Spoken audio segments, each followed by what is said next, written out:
Hello friends, welcome to மாங்கனி சமையல். இன்றைக்கி நம்ம மாங்கனி சமையலில் விநாயகர் சதுர்த்தி ஸ்பெஷலாக விநாயகருக்கு ரொம்ப ரொம்ப பிடிச்ச பால் கொழுக்கட்டை எப்படி பண்ணுறதுன்னு தாங்க பார்க்க போகிறோம். ஸோ இந்த கொழுக்கட்டை இருக்கிறதுலையே ரொம்ப ரொம்ப சுலபமாக சட்டுன்னு செஞ்சு முடிச்சிடலாம். கொழுக்கட்டை கொஞ்சம் கூட கரைஞ்சி போகாமல் கரெக்டான பக்குவத்தில் வர்றதுக்கு சின்ன சின்ன டிப்ஸ் எல்லாம் ஷேர் பண்ணியிருக்கேன். வீடியோ படி நீங்கள் அப்படியே செஞ்சு பாருங்கள். கொழுக்கட்டை கொஞ்சம் கூட கரைஞ்சி போகாமல் நல்லா சாஃப்டாகவும் ரொம்ப ரொம்ப டேஸ்ட்டாக இருக்கும். சரி வாங்க, இப்போ இந்த பால் கொழுக்கட்டை எப்படி பண்ணுறதுன்னு பார்க்கலாம். கொழுக்கட்டை பண்ணுறதுக்கு ஃபஸ்ட்டு நம்ம தண்ணியை கொதிக்க வச்சிடலாம். இப்போ அதுக்கு ஒரு பாத்திரத்தில் 1 கப் அளவுக்கு தண்ணி விட்டு இதை நல்லா கொதிக்க விட்டுருங்க. தண்ணியோட அளவு பார்த்திங்கன்னா சில மாவுக்கு அதிகமாக தேவைப்படும், சில மாவுக்கு குறைவாக தான் தேவைப்படும். அதனால் கொஞ்சம் அதிகமாகவே சேர்த்து நல்லா கொதிக்க விட்டுருங்க. இது மாதிரி கொதிக்கிற தண்ணியை தான் நம்ம மாவில் சேர்த்து பிசையணும். அப்போ தான் கொழுக்கட்டை எவ்வளோ நேரம் ஆனாலும் ஹார்டாகாமல் நல்லா சாஃப்டாக இருக்கும். பாருங்கள், இப்போ தண்ணி நல்லா கொதிக்க ஆரம்பிச்சிடுச்சு. இந்த அளவுக்கு நல்லா தளதளான்னு கொதி வந்ததும் ஸ்டவ் ஆஃப் பண்ணிவிட்டு இதை நம்ம மாவில் சேர்த்துடலாம். அடுத்தது ஒரு அகலமான மிக்சிங் பவுலில் நான் 1 கப் அளவுக்கு கொழுக்கட்டை மாவு எடுத்து வச்சுருக்கேன். அதை உள்ள சேர்த்துடலாம். கொழுக்கட்டை மாவுக்கு பதில் நீங்கள் இடியாப்ப மாவு இல்லைன்னா பச்சரிசி மாவு கூட சேர்த்துக்கோங்க. ஒருவேளை நீங்கள் பச்சரிசி மாவு எடுக்கிறதா இருந்தால் அதை லைட்டாக வறுத்துட்டு எடுத்துக்கோங்க. நான் இன்றைக்கி கடையில் வாங்கின இடியாப்ப மாவு தான் சேர்த்துருக்கேன். இப்போ இதில் ஒரு 2 பிஞ்ச் அளவுக்கு உப்பு சேர்த்துடலாம். கூடவே 1 டீஸ்பூன் அளவுக்கு நெய் சேர்த்துக்கோங்க.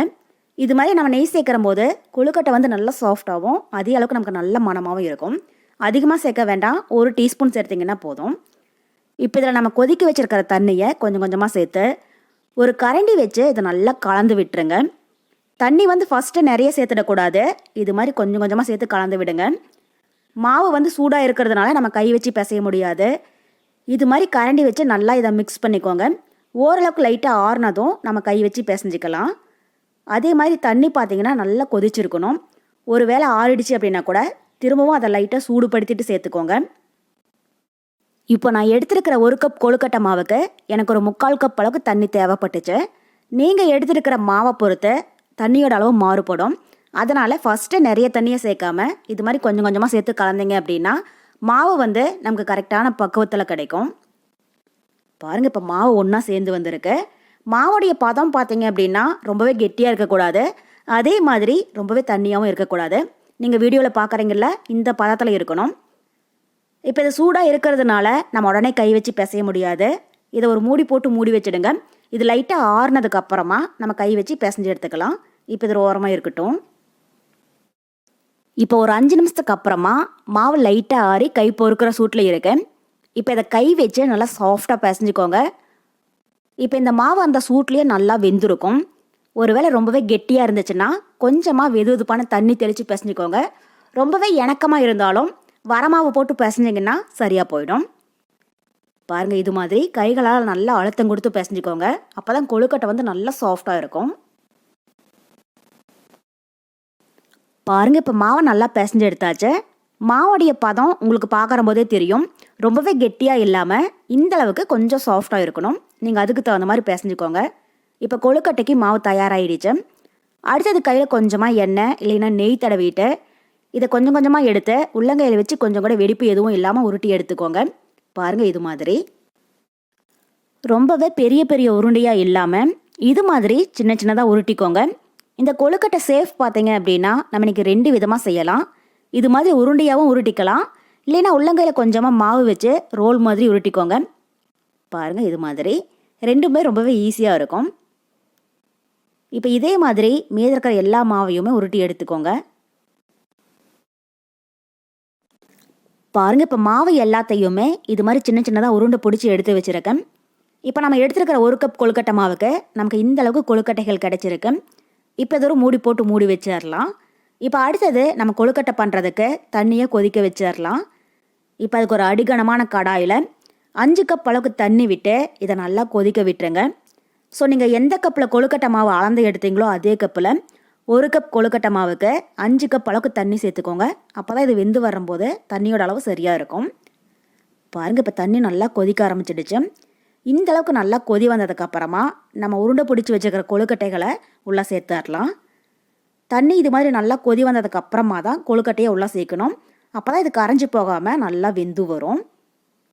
இது மாதிரி நல்லா அடிகனமான கடாய் பயன்படுத்திக்கோங்க. அப்போ தான் கொழுக்கட்டை அடியில் போய் தங்காமல் இருக்கும். கடாய் இல்லை அப்படின்னா நீங்கள் குக்கர் கூட யூஸ் பண்ணிக்கலாம். இப்போ கொழுக்கட்டைகள் உள்ளே சேர்த்ததும் இதை உடனே கலந்து விட்டுறாதீங்க. ஜஸ்ட் ஒரு 2 நிமிஷம் போல் லைட்டாக வெந்ததுக்கப்புறமா இதை பொறுமையாக கலந்து விடுங்க. கொழுக்கட்டை உள்ளே சேர்த்ததும் உடனே கலந்து விட்டீங்க அப்படின்னா இது அப்படியே பிரிஞ்சு போன மாதிரி ஆகிடும். பாருங்கள், இப்போ 2 நிமிஷம் போல் ஆகிடுச்சு. இப்போ இதை கரண்டி வச்சு லேசாக இது மாதிரி கலந்து விடுங்க. இப்போ லைட்டாக கலந்து விட்டதுக்கப்புறமா கடாயடியை மூடி போட்டு மூடி வச்சுடுங்க. இது மீடியம் ஹீட்டில் 7லேருந்து 8 நிமிஷத்துக்கு நல்லா வேகட்டும். கடாயை ஃபுல்லாக க்ளோஸ் பண்ணாதீங்க, பொங்கி வர ஆரம்பிக்கும். பாருங்கள், இது மாதிரி பாதி அளவுக்கு மட்டும் க்ளோஸ் பண்ணி வேக விடுங்க. 8 நிமிஷத்துக்கு அப்புறமா நம்ம எப்படி இருக்குன்னு பார்க்கலாம். ஸ்டவ் மீடியம் ஹீட்லேயே இருக்கட்டும். பாருங்கள், இப்போ 8 நிமிஷம் போல் ஆகிடுச்சு. மூடி ஓப்பன் பண்ணி பார்க்கலாம். இப்போ கொழுக்கட்டை நல்லா சாஃப்டாக வெந்து வந்திருக்கு. உங்களுக்கு பார்க்குற போதே தெரியும், முன்னே இருந்ததை விட இப்போ கண்ணாடி மாதிரி நல்லா மினுமினுன்னு இருக்குது. அதே மாதிரி கொழுக்கட்டையும் உள்ளே கொஞ்சம் கூட மாவு இல்லாமல் நல்லா சாஃப்டாக வெந்திருக்கு. இப்போ இந்த அளவுக்கு நல்லா வெந்து வந்ததுக்கப்புறமா இதில் ஸ்வீட்னஸ்க்கு 1.5 கப் அளவுக்கு பொடிச்ச வெல்லம் சேர்த்துக்கோங்க. ஸோ நம்ம எடுத்துருக்கிற 1 கப் கொழுக்கட்டை மாவுக்கு 1.5 கப் வெல்லம் சேர்த்துனீங்க அப்படின்னா உங்களுக்கு இனிப்பு நல்லா தித்திப்பாக இருக்கும். ஒருவேளை ஸ்வீட் குறைவாக போதும் அப்படின்னா 1.25 கப் வெல்லம் சேர்த்துனீங்கன்னா போதும். இப்போ வெல்லம் உள்ளே சேர்த்துட்டு ஸ்டவ் மீடியம் ஹீட்டில் வச்சு இது மாதிரி நல்லா கலந்து விட்டுட்டே இருங்க. ஸோ நான் எடுத்துருக்கிற வெல்லம் நல்லா சுத்தமான வெல்லம் அப்படிங்கிறதுனால அப்படியே சேர்த்துருக்கேன். நீங்கள் எடுத்துருக்கிற வெல்லத்தில் மண் தூசி ஏதாவது இருக்கிற மாதிரி இருந்துச்சுன்னா ஒரு 1/2 கப் தண்ணியில் வெல்லத்தை நல்லா கரைச்சிட்டு அதுக்கப்புறமா வடித்து சேர்த்துக்கோங்க. இப்போ இது மீடியம் ஹீட்டில் லைட்டாக ஒரு கொதி வரட்டும். பாருங்கள், இப்போ கொழுக்கட்டைகள் வெள்ளைப்பாகோட சேர்ந்து நல்லா கொதிக்க ஆரம்பிச்சிடுச்சு. இப்போ இதில் ஒரு 2 டேபிள் ஸ்பூன் அளவுக்கு துருவின தேங்காய் சேர்த்துடலாம். கூடவே வாசனைக்காக 1/2 டீஸ்பூன் ஏலக்காய் பவுடர் சேர்த்துக்கோங்க. சேர்த்துட்டு இப்போ இதில் டைம் லைட்டாக கலந்து விட்டுறலாம். பாருங்கள், இப்போ ஒரு 2 நிமிஷத்துக்கு அப்புறமா கொழுக்கட்டைகள் நல்லா சாஃப்டாக வெந்து மேலே மிதக்க ஆரம்பிச்சிடுச்சு. இது மாதிரி மேலே மிதந்து வந்துச்சு அப்படின்னாலே நமக்கு கொழுக்கட்டைகள் நல்லா சாஃப்டாக வெந்திருக்கு அப்படின்னு அர்த்தம். இப்போ இது மீடியம் ஹீட்டில் நல்லா கொதி வந்ததுக்கப்புறமா இதில் கடைசியாக 1 கப் அளவுக்கு திக்கான தேங்காய் பால் சேர்த்துக்கோங்க. ஸோ நான் 1 மூடி தேங்காயோட 1 கப் தண்ணி விட்டு நல்லா நைஸாக அரைச்சிட்டு வடித்து சேர்த்துருக்கேன். நல்லா திக்கான தேங்காய் பால் எடுத்துக்கோங்க. அப்போ தான் கொழுக்கட்டை நமக்கு நல்லா டேஸ்ட்டாக இருக்கும். இப்போ தேங்காய் பால் உள்ளே சேர்த்துட்டு இதை லைட்டாக கலந்து விட்டுறலாம். தேங்காய் பால் சேர்த்ததுக்கப்புறம் இதை அதிக நேரம் கொதிக்க விட்டுறாதீங்க. ஜஸ்ட் லைட்டாக ஒரு கொதி வந்துச்சுன்னா போதும். பாருங்கள், உங்களுக்கு பார்க்குற போதே தெரியும், லைட்டாக அங்கங்கே கொதிக்க ஆரம்பிச்சிடுச்சு. இப்போ இந்த ஸ்டேஜில் நம்ம ஸ்டவ் ஆஃப் பண்ணிடலாம். இந்த பால் கொழுக்கட்டையோட திக்னஸ் பார்த்தீங்க அப்படின்னா ரொம்பவே தண்ணியாகவும் இல்லாமல் ரொம்பவே திக்காகவும் இல்லாமல் இந்த பக்குவத்தில் இருக்கிற மாதிரி வச்சுக்கோங்க. இது ஆறுனதுக்கப்புறமா நமக்கு இன்னும் நல்லா கெட்டிப்பட ஆரம்பிக்கும்.